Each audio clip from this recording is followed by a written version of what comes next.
Students don't learn from school. If students learn anything from going to school, it's because they have great teachers. It takes a special person to stay in the classroom year after year in an environment that seems to increasingly make things more difficult for teachers, and I should know. I taught in New York City public schools for 10 years. Of course, now I review board games and I homeschool. But in this video, you'll learn 3 challenges that students and teachers face at school and 3 ways that board games can supplement education.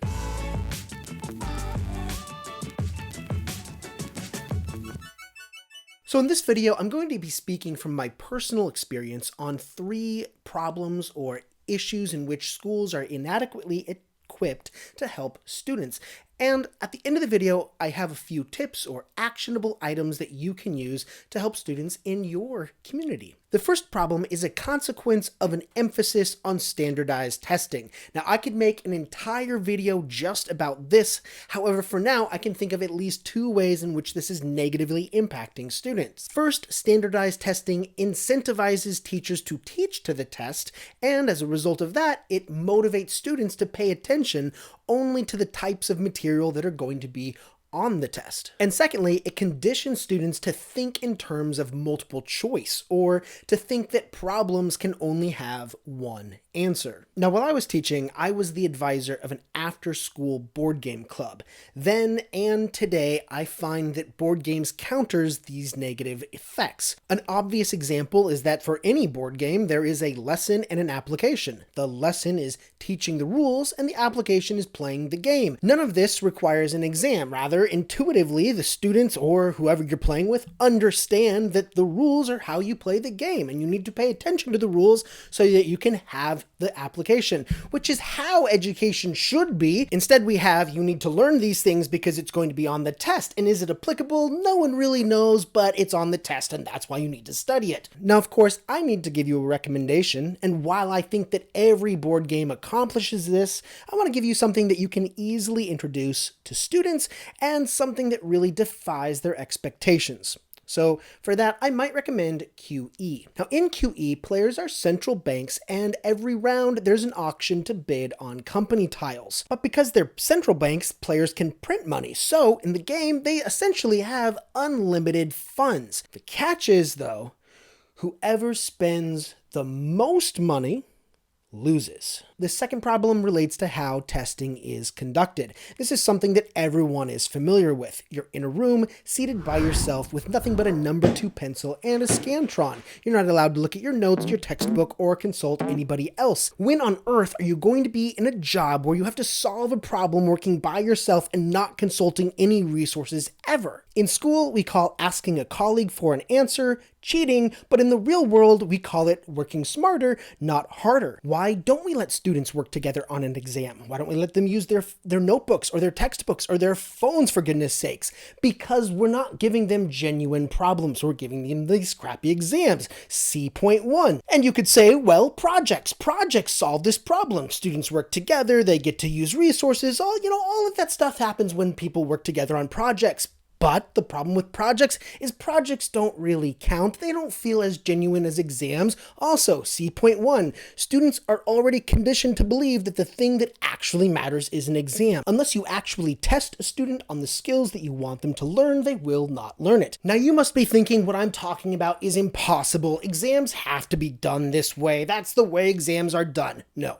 I've done this. I've tested my students and allowed all of this stuff, and I found a way that works. That's why I get so passionate about it. And if you want to find that stuff out, I already told you there's actionable items at the end of this video, but you can check out the description. Anyway, not the point. Board games. How do board games solve this problem? Well, once again, we see, not surprisingly, it's easy for board games to solve this problem because board games are naturally collaborative. You can just look at a classic like Pandemic to see how board games can embody this. But I want to give you a recommendation of a game that is immensely fun for at least high school students, because that's who I introduced it to. Immensely fun, has a set of rules that students will have to consult as they play the game. Now that's important because that's what we're trying to teach students to do. Not just to solve problems, but also to be able to consult resources so that they can find the information they need to solve their problem. So it's fun for students, it requires consulting the rulebook, and there's a lot of interaction, collaboration, negotiation, etc.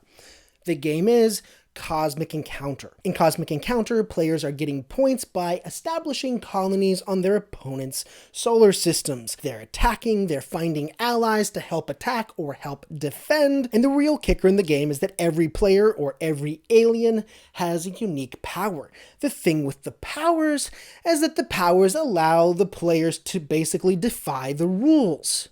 So, based on what the combination of aliens is for the particular game, the rules can be different every single time. This means you're going to have to consult the rulebook, and in order to accomplish the objectives of the game, you're going to have to be working together, negotiating, working out deals, etc. The third problem isn't classified as a problem that schools are creating, but rather something they're trying to do and they're ill-equipped. They need help, and that is differentiation and student choice. What I'm talking about is being able to serve students in a way that is specific to them, for their needs, for their interest. Now, I say schools are trying to do this because while I was teaching, this was what all of my training was about. We were constantly learning techniques to help with differentiation in the classroom. But it's hard because oftentimes teachers are way outnumbered, and also they're still held accountable to the same test. Again, see point 1. But nevertheless, this is something where board games can still help out. And what I want to give you is a recommendation for a game that provides players with many different choices. Once again, there are so many recommendations for a game that does this,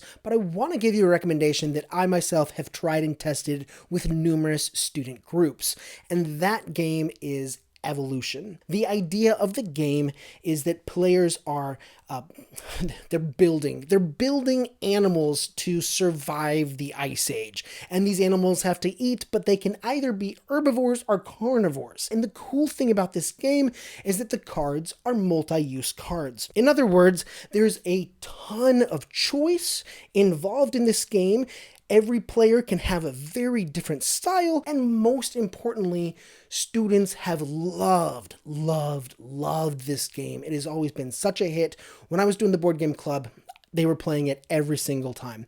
That game, Evolution. I wanted to close this video by talking about a few of the action items, things that you can do if you're a teacher or if you're a parent. For the teachers and educators, earlier in the video, I alluded to a solution in testing where students could work collaboratively, use their notes, and I claimed that it was an effective tool. Now, I did write an article about this several years ago. I put a link to it in the description. Really, it is an article that is for educators, for parents, and everybody else. Here are some things that you can do. First, appreciate the teachers in your life. They're working very hard. They're doing some incredible things. Even if they're not doing board game clubs, it's amazing. Show them your appreciation. But aside from that, the best thing I can say is get your child in after-school activities. And if your school does not have a board game club, there are several things you can do.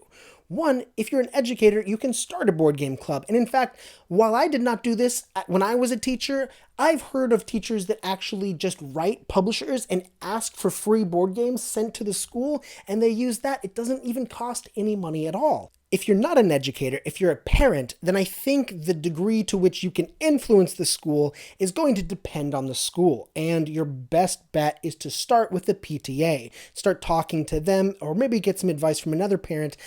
You know, if it was the schools that I've worked at, I would email the assistant principal of the math department and say, hey, this is something I'm interested in. Is this something that can start happening at the school? What steps could I take? But again, I think that school structure and everything is going to be different everywhere. So ask. It doesn't hurt to ask. I hope you enjoyed watching this video as much as I enjoyed making it. It was also a lot of work, and for that I'd like to especially thank my Patreon members. If you find you're enjoying the content I'm producing, I'd like to ask that you consider either joining Patreon or giving a one-time gift. And if you can't, I thank you for watching this video just the same. Thanks, and I'll see you next time. Bye-bye.